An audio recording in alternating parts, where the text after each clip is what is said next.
নমস্কার, ডালিয়া রেইক ইনস্টিটিউটে আপনাদের সকলকে স্বাগত। বন্ধুরা, আজকে আমার ভিডিওটি একটু অন্যরকম হতে চলেছে। আজকে আমার যুদ্ধ শেষ হলো। আমি এতদিন যুদ্ধ করছিলাম। আপনারা অনেক কমেন্টসে লিখেছেন, হোয়াটসঅ্যাপে লিখেছেন, দিদি আমার এইরকম একটা ভিডিও চাই, দিদি আমার ওরকম একটা ভিডিও চাই। আমি এখনও দিইনি। আমি বলেছি আমি দিতে পারছি না, আমি দেবো। আবার অনেকে কমেন্টসেই লিখেছেন, আমি কমেন্টস করলাম, দিদি উত্তর দিলেন না।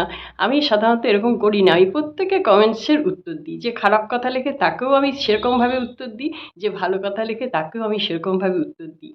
আমি পারিনি, আমি একটা যুদ্ধ করছিলাম। সেই যুদ্ধের আজকে অবসান হলো। আমি এই ভিডিওটা করার জন্য যেটা আমার মূল উদ্দেশ্য, তা হচ্ছে যে যারা এরকম পোষ্য রাখেন বাড়িতে, তাদেরকে সাবধান করা। আপনারা সাবধান হয়ে যান। তা না হলে আমাদের মোমোর মতো আপনাদেরও এরকম কাঁদতে হবে। আমাদের বাড়িতে একদম শোকের ছায়া নেমে এসেছে। কেউ স্থির থাকতে পারছি না। কিন্তু যত রকমভাবে পেরেছি বাচ্চাটাকে আমরা আদর করেছি, ভালোবেসেছি, কোনো রকম ত্রুটি করিনি। ওর ক্রিয়েটিনি লেভেল ধরা পড়লো যখন, তখন হচ্ছে 8 ক্রিয়েটিনি লেভেল ধরা পড়ার পর বিভিন্ন ডাক্তারের কাছে যাওয়া হয়েছে। এক একটা ডাক্তার এক এক রকম বলেছে। কেউ বলেছে ডায়ালিসিস শুরু করে দিন। আমরা চেষ্টা করেছি, না, ডায়ালিসিস অত সহজ নয়। বিশেষ করে পোষ্যদের ডায়ালিসিস একবারে খরচা আছে 20-25 হাজার টাকা। সেটা সপ্তাহে যদি 2 দিন করা যায়, এটা আমাদের পক্ষে কখনোই সম্ভব নয় বিয়ার করা। তো আমরা অন্য ডাক্তারের কাছে গেছি, যাকে বলে যে ভগবান ডাক্তার কলকাতায়, সেরকম ডাক্তারের কাছেও গেলাম। ভগবান তো বটেই, অন্য সবার পোষ্যরা ভালো হচ্ছে। আমাদের পোষ্য ওই ক্রিয়েটিন লেভেল 8 থেকে ওই ওষুধ ব্যবহার করে একটু ত্রুটি করিনি। কি দামি দামি ওষুধ সব দিয়েছি। ওই ওষুধ ব্যবহার করে আমাদের পোষ্য হয়ে গেল 16 ক্রিয়েটিনিন লেভেল। 3 বছরের বাচ্চা, 16 হয়ে গেল। ডাক্তারকে বললাম, দেখালাম, বললাম প্রত্যেকটা জিনিস আমরা টোটো পালন করেছি, আপনি যা যা বলেছেন। তা সত্ত্বেও এত কী করে হয়ে গেল, ডবল হয়ে গেল, 16 হয়ে গেল। তা বললো, ডাক্তারবাবু দেখে শুনে বললেন যে আমি আশাবাদী, এই ওষুধই চলবে, এই ওষুধেই ঠিক হবে। এটা আমরা তো ডাক্তার নই, আমরা মোটামুটি ডাক্তারদের কাছে অশিক্ষিতই বলা যায়। তো এই অশিক্ষিত মনে এলো যে যে ওষুধ খেয়ে 16 হয়ে গেল, ডবল হয়ে গেল, সেই ওষুধ খেয়ে আবার কি করে ঠিক হয়? এটা তো সম্ভব নয়। আমাদের মনে হলো। আমরা আবার ছুটলাম ডাক্তারের খোঁজে। সে বড় ডাক্তার, সে আমেরিকায় যায়, আমেরিকায় গিয়ে সে পশুদের ট্রিটমেন্ট করে। এই রকম ডাক্তার, তার কাছেও ছুটলাম। যেই খবর পেলাম পরের দিন গাড়ি নিয়ে ছুটেছি, একটু দেরি করিনি, যদি আমাদের মোটা ভালো হয়ে যায়। আবার সেখানে গেলাম। সেখানে ডাক্তারবাবু দেখলেনও না, গায়ে হাত দিয়ে দেখেননি, এমনি দূর থেকে দেখলেন, দেখে ওষুধ লিখে দিলেন। সে ডাক্তার আবার না হোয়াটসঅ্যাপ দেখে, না ফোন ধরে। বড় ডাক্তার তো। তো যাই হোক, আমরা হোয়াটসঅ্যাপে লিখছি কী পজিশান হচ্ছে না হচ্ছে। আমাদের মোমো দিন দিন ডিটোরিয়েট করছে, দিন দিন ডিটোরিয়েট করছে। যখন মোমোর শ্বাস উঠে গেল, হাঁপাচ্ছে, আর টিকতে পারছে না, আমরা আবার সহ্য করতে পারছি না। ডাক্তারবাবুকে হোয়াটসঅ্যাপ করে করে হোয়াটসঅ্যাপ দেখলো না। কিন্তু ডাক্তারবাবু যে দোকানটায় বসতো, সেই দোকানটায় যখন ফোন করা হলো, তারা বলল, তখন ডাক্তারবাবু বলেছেন প্রেসক্রিপশন পাঠিয়ে দিন। দিলাম। ডাক্তারবাবু একটা লিভারের ওষুধ দিয়ে দিলেন, যে লিভারের ওষুধটা আগেই ওকে খাওয়ানো হতো। আর তাছাড়াও যেসব ইঞ্জেকশন ডাক্তারবাবু প্রথম থেকেই সাজেস্ট করেছেন, সেই সব ইঞ্জেকশন পাওয়াই যায় না। তো যাই হোক, সেগুলো অনেক কষ্ট করে দূর দূরান্তে বালিগঞ্জ টালিগঞ্জ ঘুরে ঠুরে সেই ওষুধও আনা হয়েছে। এক একটা ইঞ্জেকশনের দাম 2200, 2500, 2600, কিচ্ছু কার্পণ্য করিনি, সব খরচা করেছি। তারপরে ডাক্তারবাবু সাজেস্ট করলেন যে ইয়ে করুন, সিটি স্ক্যান করুন। সিটি স্ক্যান সিটি স্ক্যান করার জন্য উনি বলছেন যে যদি জেনেটিক্স হয়, তাহলে এই 3 বছরের বাচ্চা ক্রিয়েটিনিন লেভেল এত হতে পারে না। ওটা সিটি স্ক্যানে বোঝা যাবে জেনেটিক্স কিনা, তাহলে ও ভালো হওয়ার নয়। তো আমরা সিটি স্ক্যানের জন্যও রাজি হয়ে গেলাম। তারপরে যখন আমাদের খুব খারাপ অবস্থা, সিটি স্ক্যানের জন্য যেতে পারবে না, গাড়ি করেই নিয়ে যাব কিন্তু যেতে পারবে না, তখন আমরা নিজেরাই ঠিক করলাম যে ওর কোন জেনেটিক্সের আমাদের তো জানার দরকার নেই। আমাদের বাড়িতে ছিল সন্তানের মতন, আমরা পালন করেছি, বড় করেছি। তো বাবা মার কী ছিল না ছিল জেনে কী করব? জেনে তো কোনো লাভ নেই। সিটি স্ক্যান করতে 15,000 টাকা খরচা। আর আমাকে বিয়ার করতে নিয়ে আসা, নিয়ে যাওয়া, গাড়ি টাড়ি নিয়ে আমার মোটামুটি 20,000 টাকা ওখানে খরচা। তো সেই জন্য যাওয়া হলো না। তো যাওয়া হলে বোধহয় আরও খারাপ হতো, কারণ রাস্তাতেই ও এক্সপায়ার করে যেত। তো বাড়িতে ছিল, বাড়িতে স্যালাইন দেওয়ার ব্যবস্থা হয়েছিল, স্যালাইন চলছিল। হ্যাঁ, এখন এখানে যে মজার কথাটা আমি আপনাদের কেন বলছি, সাবধান করছি, মজার কথা হলো, প্রথম যখন আমরা সেই ভগবান ডাক্তারের কাছে গেলাম, সেই ভগবান ডাক্তার 15 দিনের স্যালাইন দিয়েছিলেন। সেই স্যালাইনটা আমি, আমার মেয়ে, আমার জামাই, আমার হাজব্যান্ড সবাই মিলে ঠিক করলো, আমাদের এখানে একটা ল্যাব আছে যেখানে ওষুধের চিকিৎসা করা হয়। তো ওরা সবাই বললো ওখানে এক্সপার্ট লোক আছে, ওখানেই স্যালাইন দেওয়া হবে। আমি প্রথমেই বলেছিলাম বাড়িতে দাও, আমার চোখের সামনে দাও। তো ওরা ওখানে ঠিক করলো, ওখানে স্যালাইন দেওয়া আমি শুনলাম 3 ঘন্টা লাগবে স্যালাইনটা দিতে। তো প্রথম 2-3 দিন ওই রকম সময়ই লাগতো, 10টা-11টার সময় যেত, আমার মেয়ে ওখানে ঢুকিয়ে দিয়ে অফিস চলে যেত, আবার আমার হাজব্যান্ডকে, আমার জামাই নিয়ে আসতো বাচ্চাটাকে। তো প্রথম 2-3 দিন খুব অ্যাক্টিভ, মানে স্যালাইনটা নিয়ে আসার পরও খুব অ্যাক্টিভ। আমরা ভাবলাম ভালো হয়ে যাবে। তারপর থেকে ও যেত আর কিছুক্ষণ পর চলে আসতো, যেত আর কিছুক্ষণ পর চলে আসতো। আমি বলতাম, হ্যাঁ গো, এত তাড়াতাড়ি হয়ে গেল, এই শুনলাম 3 ঘন্টা লাগবে। এরা বলতো যে হ্যাঁ হয়ে গেল তো, ছেড়ে দিল তো। তো আমরা তো ভেতরের ব্যাপারটা জানি না। ওখানে কি করতো, ওখানে ওই গেনটাকে বাড়িয়ে দিয়ে তাড়াতাড়ি তাড়াতাড়ি করে স্যালাইনটা দিয়ে দিত। 3 ঘন্টার স্যালাইনটা আধ ঘন্টায় দিয়ে দিত। তাতেই ওর দুটো কিডনি আরও নষ্ট হয়ে গেছে। এইখানেই আমি আপনাদের সাবধান করছি, যাদের পোষ্য আছে, এই জ্ঞান থাকা দরকার, নাহলে আমাদের মোমোর মতন হবে। আপনারা কাউকে বিশ্বাস করবেন না, কাউকে না। আপনারা নিজেরা জ্ঞান অর্জন করুন, নিজেরা প্র্যাকটিক্যাল দাঁড়িয়ে থাকুন, সন্দেহের চোখে দেখুন, সন্দেহ করুন, সন্দেহ না করলে মুশকিল, কারোর উপর ভরসা করবেন না। তো আমাদের যদি জ্ঞান থাকতো যে কীভাবে আধ ঘন্টার মধ্যে হয়ে যাচ্ছে 3 ঘন্টার স্যালাইনটা, তাহলে কিন্তু আমরা ধরে ফেলতে পারতাম।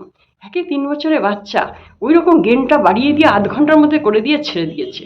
সেটা কখন বুঝলাম, যখন নেক্সট টাইম আবার স্যালাইন চালু হলো আমাদের, তখন আমি জোর করলাম যে বাড়িতে স্যালাইন দাও। আমার মেয়েও ঠিক করেছিল আগে থেকেই যে বাড়িতেই দেবো। যে ছেলেটা দিতে এলো বাড়িতে, সেই ছেলেটা আমাদের লাগিয়ে দিয়ে যেত, প্রায় রাত্রির 8টা নাগাদ লাগিয়ে দিত, শেষ হতো প্রায় রাত্রি 12টা, 12:30 হয়ে যেত। হ্যাঁ, তো আমি বলেছিলাম এত রাত হয়ে যায়, তারপরে বাচ্চাটাকে খাওয়াবো কখন? তো বলতো, বৌদি যদি আমি এরকম গেনটা যদি আস্তে আস্তে না করি, ও নিতে পারবে না, ও কিডনি খারাপ হয়ে যাবে। তখন আমাদের স্ট্রাইক হলো, ও তার মানে তো এই, ওই যে 3 ঘন্টার স্যালাইনটা আধ ঘন্টায় দিয়ে ছেড়ে দিয়েছে, পার ডে 500 টাকা করে, 1000 টাকা বলেছিল, যেখানে পরে কনসিডার করে 800 টাকা করেছে। পার ডে 800 টাকা করে নিত, দুবেলা 400-400, সকালে 400, বিকালে 400, এই 800 টাকা করে নিয়ে ওইটুকু সময়ের মধ্যে স্যালাইনটা শেষ করে বাচ্চাটাকে ছেড়ে দিয়েছে, দিয়ে কিডনি দুটো খারাপ করে দিয়েছে। তখন আমরা বুঝতে পারলাম, তার আগে বুঝিনি। এখানেই আমি সবাইকে বলছি সাবধান হবেন, যতক্ষণ সময়ের ততক্ষণ যেন দেয়। হ্যাঁ, ওখানে ওরা একটা পয়সার জন্য মানুষ কি না করছে, মানে পশুদের ওপর অত্যাচার করতেও ছাড়ছে না। আর শিক্ষিত লোকেরা বেশি করছে, এটা তো খুব সত্যি কথা, ওরা তো সব শিক্ষিত, ওরা জানে, ওখানে ডাক্তার টাক্তারও বসে, তো ওরা যদি এরকম করে। আচ্ছা, এবার গেল, ওটাই জানতে পারলাম এই একটা কারণ। আর এইদিকে আমরা 4টে ডাক্তার দেখালাম। 4টে ডাক্তারের মধ্যে কেউ কৃমির ওষুধ দেয়, কেউ আমাশার ওষুধ দেয়, কেউ যে ভগবান ডাক্তার সে তো কিডনি খারাপ বলে কিডনির জন্যই চিকিৎসা করছে।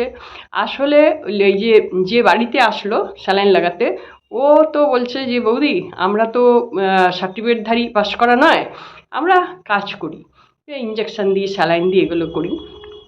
একটা কথা বলবো, আপনারা জন্ডিসটা টেস্ট করান। ব্যাস, পরের দিনই, দেরি করিনি, পরের দিনই জন্ডিস টেস্ট করানো হয়েছে। কলকাতা থেকে লোক এসছে, রক্ত নিয়ে গেছে, নিয়ে গিয়ে সব টেস্ট করে সন্ধ্যাবেলার দিকে রিপোর্ট দিল। একবার রিপোর্ট এলো ক্রিয়েটিনিন লেভেল 32, ওটা একটু পরে ডিলিট হয়ে গেল। ডিলিট হওয়ার পর আবার রিপোর্ট এলো ক্রিয়েটিনিন লেভেল 32, আবার ডিলিট হলো, আবার রিপোর্ট এলো ক্রিয়েটিনিন লেভেল 22। তারপরে তো আমাদের তো মাথায় হাত, এ তো আর তাহলে বাঁচবে না। তাও আমরা চেষ্টা করলাম, যে ডাক্তারবাবুকে ফোন টোন করে বললাম, ওই ডাক্তারবাবু তখন একটা লিভারের ওষুধ বলে দিলেন, আর কিছু করার নেই। তো এই অবস্থা। তো বাড়িতে যখন স্যালাইন দিচ্ছি, ওই ছেলেটা বলল, বৌদি আমার সার্টিফিকেট নেই, আমরা পাস করা নই, আমার হাতে ছেড়ে দিন। আমাকে যদি 10টা দিন মোমো সময় দেয়, আমি ওকে এখান থেকে ঘুরিয়ে দেবো। ওর অ্যাকচুয়ালি জন্ডিস, তো রিপোর্টেও তো তাই এলো, জন্ডিস হয়েছে, তার সঙ্গে লিভারটা খারাপ হয়েছে, লিভারটা খারাপ হয়েছে বলেই জন্ডিস হয়েছে। এবার এদিকে কি হচ্ছে, কিডনি খারাপ হয়ে গেছে, লিভার খারাপ হয়ে গেছে, জন্ডিস হয়েছে। এই জন্ডিসটা একটা ডাক্তারও ধরলো না, সবাই নাকি বিখ্যাত বিখ্যাত ডাক্তার, সে আবার আমেরিকায় যায়, সে ডাক্তার পর্যন্ত ধরলো না যে জন্ডিস হয়েছে। আমাদের মোমোটা আজকে চলে গেল। আমি আপনাদের এইটাই সাবধান করছি যে আপনারা প্রত্যেক মাসে টেস্ট করাবেন। আমাদের এটা ভুল হয়েছে, ও আচ্ছা ৩ বছর বয়স, ৩ বছর বয়স, ৩ বছরের জন্য আমাদের যে প্রত্যেকটা জিনিস যে টেস্ট করাতে হবে সেই জিনিসটা আমরা করাইনি। আমাদের ওই একটু পাছা ঘষে চলতো, যা যা করতো ডাক্তার দেখানো হতো, লোকাল ডাক্তার দেখানো হতো আমাদের এখানে হুগলিতেই। তো তারা যেরকম বলতেন, যেরকম কৃমির ওষুধ টষুধ দিতেন, আমরা সেইভাবেই করেছি। যার জন্য আজকে আমাদের মোমো আমাদের ছেড়ে আমাদের কাঁদিয়ে চলে গেল। শুধু স্মৃতিগুলো মনে পড়ছে যে বাড়ির সবাই যখন ওপরে চলে যেত রাতের কাজ সেরে, মোমো কিন্তু বসে থাকতো যতক্ষণ আমি না যাই। আমাকে নানি নানি বলে শিখিয়েছে সবাই। হ্যাঁ, নানি কই হাত তুলে এরকম করে দেখাতো, আবার সাড়া না দিলে এরকম করে ডাকতো। এই স্মৃতিগুলো রয়ে গেছে। আচ্ছা, আমি ওকে কী কী ট্রিটমেন্ট করেছি, আমি ওকে দুবেলা সমানে সমানে আমার সব কাজ রেখে দিয়েছি। কেন আপনাদের সঙ্গে যোগাযোগ করতে পারিনি?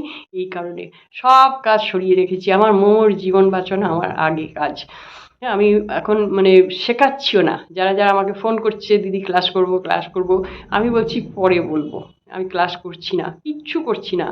শুধু মোমোর জন্য সময় দিচ্ছি, মোমোকে রেইকি হিলিং করছি, মোমোকে লামা ফেরা করছি, মোমোকে সাইকিক সার্জারি করছি। কিন্তু অতটুকুনি বয়স, এতগুলো চাপ এসে গেছে, কিভাবে সম্ভব? একটা হলে হতো, তাতে স্ট্রং থাকতো। রেকি যখন করতাম স্ট্রং থাকতো, ভালো থাকতো, কিন্তু ভেতর ভেতর যে ওষুধগুলো দরকার ছিল, আসল ওষুধ যেটা দরকার ছিল জন্ডিসের ওষুধ, সেটাই কিন্তু কোনো ডাক্তার দিল না। লাস্টে যখন হলুদ হলুদ বমি করছিল, তখন ওই যে স্যালাইন দিতে আসে বাড়িতে ছেলেটি, ও ওইগুলো দেখে বলল হলুদ বমি করছে, এ জন্ডিস ছাড়া কিছু না। তারপরে ধরা পড়লো। তো আপনাদের কাছে আমি এটাই বলবো যে এত বড় বড় ডিগ্রিধারী ডাক্তার, তারা এই সামান্য ব্যাপারটা ধরতে পারলো না, বাচ্চাটা চলে গেল, কিন্তু এই ছেলেটি ধরলো। আমি ওকে বললাম, তুমি ভাই একটু বলো না, দর্শকদের উদ্দেশ্যে বলো না, তাদের যত ভালো হয়, তাদের পোষ্য দিয়ে নিয়ে যা, তাদের যেন কাঁদতে না হয়। বলছে, না বৌদি, আমার উপর তাহলে ওরা এফআইআর করে দেবে, সব ডাক্তার মিলে আমার উপর চাপ সৃষ্টি করবে। তাহলে সেটা খুব সত্যি কথা, এই যে আমি বলছি আমার উপরও চাপ সৃষ্টি করতে পারে, করেও। তো ঠিক আছে, তবুও আমি বলবো যেটা ঘটনা ঘটেছে সেটা তো বলতেই হবে, আর সেটা সাবধান আপনাদের করতে হবে, কারণ আমার চ্যানেলটাই তো মানুষের সেবার জন্য, রেইকি চ্যানেল। তো রেইকি চ্যানেলে এটা আপনারা হয়তো বলবেন তাহলে রেইকি করেও কিছু হলো না। না, এতটাই গভীর রোগ যেটা রেইকি করেও হলো না, তারপরে সাইকিক সার্জারি করেও হলো না, কিন্তু কিছু কিছু সময়ও ভালো ছিল, নইলে হয়তো আর আগে চলে যেত।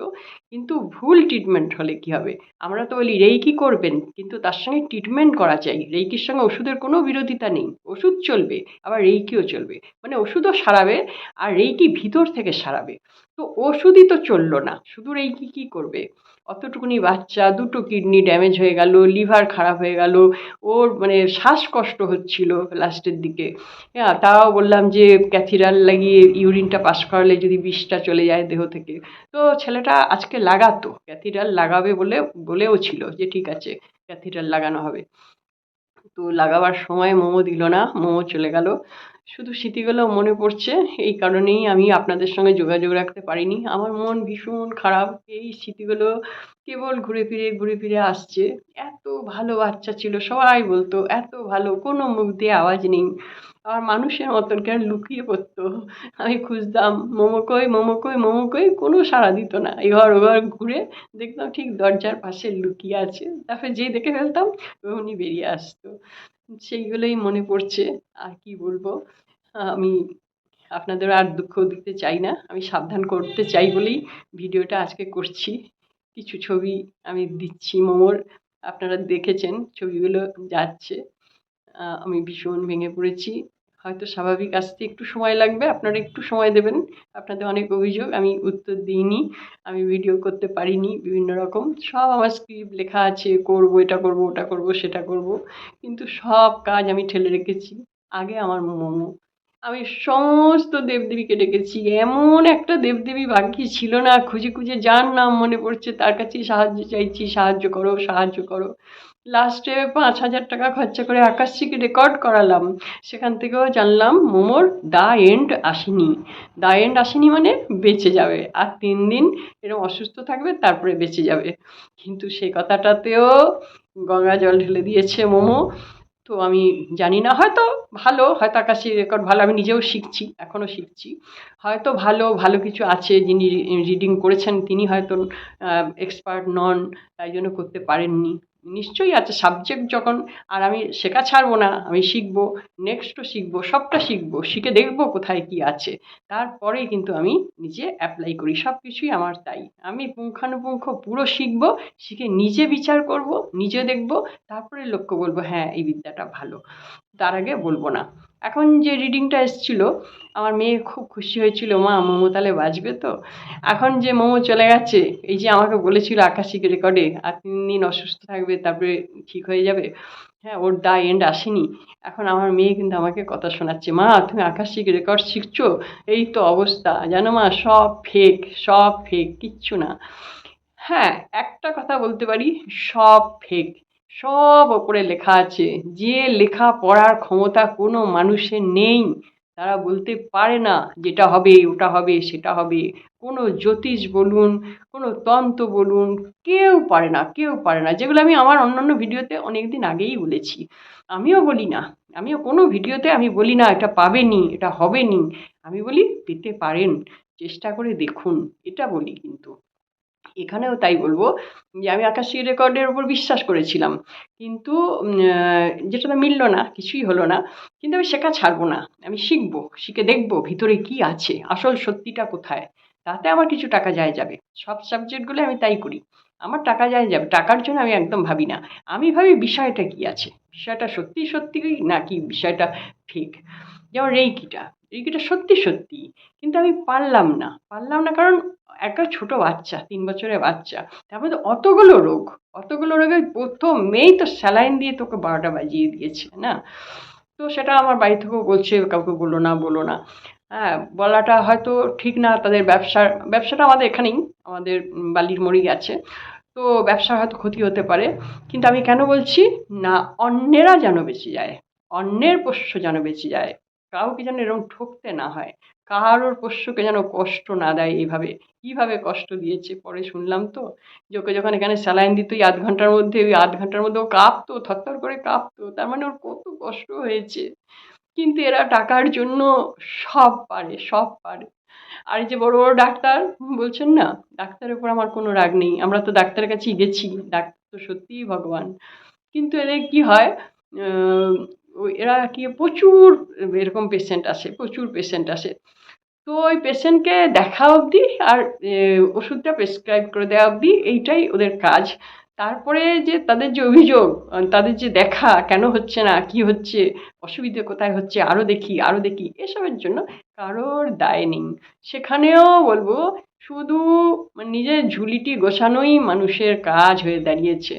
সত্যি এই সমাজে আমারও আসতে ইচ্ছে করে না, কিন্তু তারই মধ্যে যদি কেউ মনুষ্যত্ব নিয়ে এরকম সেবা করে, ডাক্তার হয়, বা এই যে ল্যাবে যারা স্যালাইন ট্যালাইন দিচ্ছে, সত্যি সত্যি মনুষ্যত্ব নিয়ে যারা করে, ভালোবেসে যারা করে, তাদের জন্য আমার অনেক ধন্যবাদ রইল। নিশ্চয়ই হবে, কেউ কেউ আছে, সবাই নয়। আমরা তাদের খপ্পরে পড়েছিলাম যারা দুর্বৃত্ত। আর আমার কিছু বলার নেই, আপনারা নিজেরা কিছু শিক্ষা অর্জন করবেন, ওষুধপত্র সম্পর্কে পড়বেন, জানবেন, তারপরেই কিন্তু আপনারা নিজেরা স্ক্রুটিনি করবেন, কারুর উপরে ভরসা করে দেবেন না পোষ্যদের। পোষ্যদের মায়া বড় মায়া, আজকে বুঝতে পারলাম। আমি আমার বাড়িতেই পোষ্যটাকে সমাধিস্থ করলাম। হ্যাঁ, আমার মেয়ে চেয়েছে মা এখানে থাক, আমি করেছি, আমরা করেছি। তো যাই হোক, আমি এখানে এন্ড করছি। সবাই ভালো থাকবেন, সচেতন থাকবেন, প্র্যাকটিক্যাল হন, প্র্যাকটিক্যাল।